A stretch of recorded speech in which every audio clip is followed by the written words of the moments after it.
You've likely been told to just set your kids' social media to private, and it will keep them safe.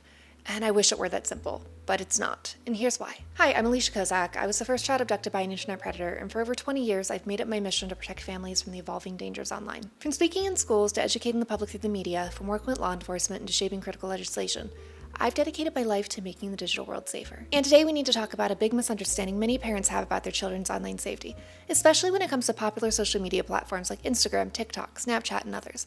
We often advise our kids quite correctly to set their accounts to private, and it feels like the most important safety step, doesn't it? Like it's building a digital fortress around them. But relying solely on that private setting can create a dangerous false sense of security, potentially leaving your child exposed in ways that you just might not expect. The uncomfortable truth is that even behind that private wall, there's still significant risk to your child's reputation, social well-being, and personal safety. Information that's shared privately can still spread like wildfire. The very structure of these platforms introduces vulnerabilities that the basic private toggle simply doesn't cover. Understanding the stark limitations of private mode and the other real, often user-driven privacy risks built into these platforms is absolutely essential. We need to look beyond that simple toggle switch and understand the true nature of online sharing. And first, let's be really clear about what that private account setting actually does. And more importantly, what it doesn't do. On platforms like Instagram or TikTok, setting an account to private primarily means that only followers you approve can see the posts, photos, videos, or stories that are shared directly to that child's main profile or their feed. That means that unapproved users cannot simply stumble upon their profile and browse freely. It also generally prevents their content from appearing in public searches or the platform's general discovery feeds. This initial barrier, it's valuable, and it stops casual snooping by absolute strangers, and it's a fundamental first step. However, calling it private is kind of misleading, because it's far from a guaranteed shield. The effectiveness of a private account hinges entirely on who is allowed inside that private circle. So ask yourself honestly, does your child meticulously vet every single person who requests to follow them? Do they only approve people they know well and implicitly trust in the real world? Or more realistically, do they sometimes feel pressured to accept requests from classmates that they barely interact with offline? Perhaps fearing social awkwardness if they decline? Do they accept requests from friends of friends, creating a wider network where trust is diluted? And do they sometimes accept requests simply because the profile looks interesting or popular, chasing a higher follower count as a status symbol? Also consider requests from distant relatives that they barely know, or even from accounts that seem legitimate but could be fake or catfish profiles created with ill intent. Each person accepted in that private list who isn't a genuinely trusted real-world friend represents a potential breach point. Someone who might not respect the implied privacy of that space, or worse, might have malicious intentions. So basically, a private account with hundreds of loosely vetted followers offers very little true privacy. So removing followers later can be socially awkward or confrontational, meaning kids often avoid cleaning up their lists even when they really should. And you also must be aware of the pervasive reality of screenshots and screen recordings. This single capability fundamentally undermines the concept of contained privacy online. So anything your child posts, absolutely anything, whether it's a photo, a video, a comment, a direct message, or even a supposedly disappearing story, can be instantly captured via screenshot or screen recording by any follower who has access to it. And once it's captured, that follower can do anything they want with it. They can share it publicly on their own profile, they can send it to friends over direct message, they can text it around school, they can use it for bullying or mockery, or simply save it forever on their device. It's important to understand how quickly this can happen. A screenshot taken during a lunch break can circulate throughout the entire school by the end of the day. Worse still, screenshots can sometimes be altered or taken out of context to paint a misleading or damaging picture. So setting an account to private provides zero technical defense against a determined follower capturing and distributing this content. So think about the implications. A silly face meant for close friends, a vulnerable comment shared in confidence, an embarrassing moment, captured and potentially broadcast far beyond the intended audience, completely outside of your child's control, and potentially causing significant emotional distress. It transforms a supposedly private space into a public spectacle without warning or consent. And this isn't rare. Screenshotting is basically woven into online culture. We must ensure our children understand this unavoidable risk before they post. And beyond that main feed, let's look at direct messages or DMs, where so much online interaction, especially for teens, actually takes place. So here's another critical weakness in relying solely on the private account setting. On many platforms, strangers may still be able to send message requests, even if the account is private. While these requests might go to a separate folder, the initial contact attempt from an unknown person can still get through. potentially exposing your child to unwanted messages, scams, inappropriate content, or grooming attempts. Online predators specifically use this, hoping to initiate a conversation under the radar. Have you checked and configured the specific message request settings with your child's app to limit contact from unknown individuals? And more so, the conversations that occur within DMs, even with approved friends, are filled with potential risks. Because these channels feel more intimate and less public, kids might significantly let their guard down. They might share overly personal information that they never post publicly. They might also give in to peer pressure to participate in risky trends or challenges. DMs, they can become hidden battlegrounds for intense cyberbullying that leaves no public trace. And groomers often use DMs to employ manipulative tactics like love bombing, which shower the child with affection and attention. They can also use it to isolate them from the real world and their friends, their family, and subtly pressure them into sharing secrets or inappropriate photos. And remember, just like posts, DM conversations are highly vulnerable to screenshots. That private chat, that heart-to-heart confession, that disappearing photo sent in a moment of trust, it can be captured, saved forever, and potentially shared or weaponized by the recipient. That feeling of privacy in DMs can be profoundly and dangerously deceptive.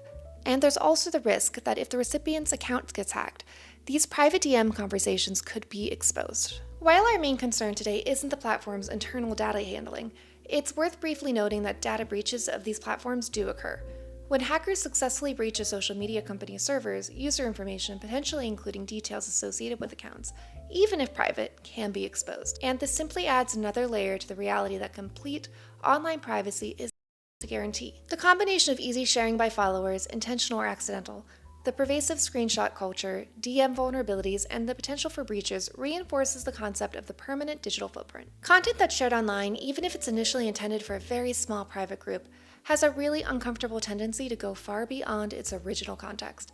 So teaching children that deleted rarely means truly erased from everywhere, and private never means truly secret, is paramount.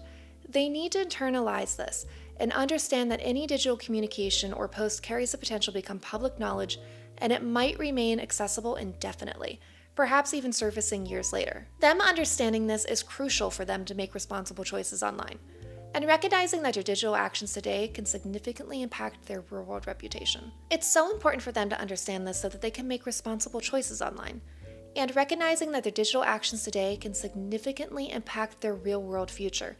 It can impact their reputation among peers, people at school, within the family, and it could even influence future opportunities like college admissions or job prospects. Remind them often. Think before you post, even if it's private. Another risk that is often overlooked is third-party apps and those quizzes. Those seemingly harmless personality quizzes, face filter apps, or games that invite users to log in can introduce significant privacy and security concerns beyond just corporate data collection. When your child grants permission by clicking allow, they often give that third-party app access not just to basic profile information, but potentially to their friends list, email address, photos, and sometimes even the alarming ability to post content as them without explicit permission. Just imagine a poorly secured quiz app suddenly spamming your child's friends or posting embarrassing content from their account, beliefs or details about their life that could potentially be misused socially if the data leaks or it's sold. Teach children that extreme skepticism towards these login requests is important. Make it a firm family rule. Discuss it with a parent first before connecting any external app or website to their social media profiles. Show them how to regularly audit their account settings for connected apps or apps and websites, and immediately revoke access for anything they don't recognize, fully trust, or actively use. While the risks are similar across platforms, some specific platform features warrant brief mention as reminders. Like TikTok's algorithm. While it's engaging, it can rapidly expose kids to viral challenges. Some of these are really dangerous, or it can be problematic content trends. Instagram, on the other hand, it features visual focus and it can intensify social comparison and pressures related to appearance and lifestyle, and this impacts self-esteem. Snapchat's disappearing messages breed that false sense of security, potentially encouraging riskier sharing, while features like Snap Map, if enabled and not restricted, broadcast a user's real-time location, and this poses a potential physical safety risk by revealing their whereabouts to their contact list. Understanding those specific features and associated risks of the platforms your child is actually using is really important for you to tailor guidance for them. So given all this, what essential non-negotiable steps must parents take? Relying on the basic private setting is clearly insufficient and it's potentially dangerous. So first, you can commit to diving deep into granular privacy settings together and regularly. Don't just check if the account is private. Sit down with your child, open each app they use, and meticulously explore all available privacy and safety options. Ask yourself, who exactly can comment? Who can tag them? Who can send message requests? Who can see their friends list or their online status? Is location sharing completely disabled? Are there options related to ad tracking or data usage? Explain the reasoning behind each setting choice as you configure them together for maximum safety. And schedule these comprehensive reviews. Schedule them regularly, as platforms constantly change their interfaces and defaults, often resetting preferences after they update. And you'll want to implement ongoing in-depth conversations about responsible sharing, critical thinking about audience, and the nature of online trust. This is arguably more important than any setting. Discuss what kinds of photos, videos, opinions, and personal information are simply too sensitive or potentially damaging to share online, even if it's with people that they believe are trusted friends. Emphasize the pervasive risk of screenshots and how quickly content can spread beyond their control. Help them develop critical judgment by asking questions, like, before you post, who exactly will see this? Do you trust every single person on that list not to misuse it or to not share it?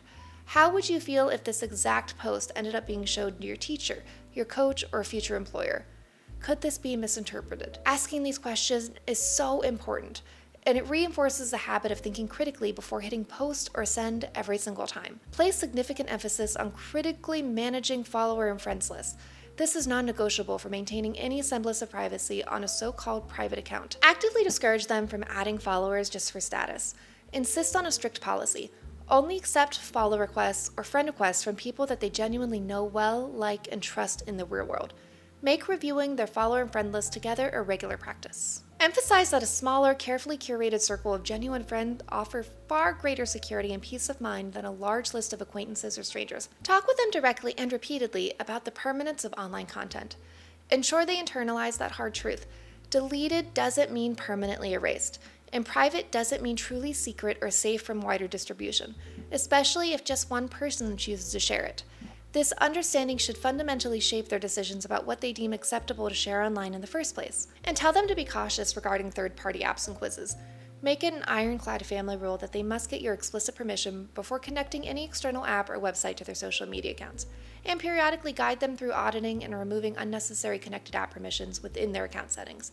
Explain that the risks are not just about data, but are also about potentially allowing those apps to post embarrassing things about them. Maintain vigilant, open communication as your foundational strategy. Strive to create a family environment where discussing online life, the triumphs, the drama, the anxieties, the weird encounters, is normal, expected, and safe to talk about. Ask specific, open-ended, non-judgmental questions about their interactions, messages, and anything that seems unusual or makes them feel uncomfortable. Knowing that they can confide in you without fearing an immediate overreaction or total device ban is absolutely critical for them reporting problems early, before the situation escalates. Build that bridge of trust. And finally, never underestimate the power of modeling good privacy practices yourself. Be conscious of what you share online, especially photos or details about your children. Have you reviewed your own privacy settings lately? Do you accept friend requests from people you barely know? Children learn digital norms and behaviors primarily by observing the adults in their lives. So that private account setting on social media offers only a superficial layer of protection and is just riddled with ways for information to leak out. Relying on it exclusively creates a dangerous illusion of safety for our children. True online privacy requires acknowledging that content shared even privately can easily become public through untrusted followers, screenshots, and DM vulnerabilities. We must empower our children with the understanding that online privacy isn't passively granted by a simple button click, but actively constructed through cautious choices, critical awareness, and ongoing vigilance. I strongly encourage you this week, initiate the specific detailed conversation with your child. Go through their social media privacy settings together, moving beyond just the public-private toggle. Discuss their follower list very carefully. Talk frankly about the reality and impact of screenshots. Ensure that they understand that private doesn't mean secret or safe from spreading. And if you're looking for more tools, tips, and real-world strategies, check out my new book, The Internet Safety Guidebook, Protecting Kids in the Digital Age. The link is in the description below. I hope this video clarified the true limitations of social media privacy.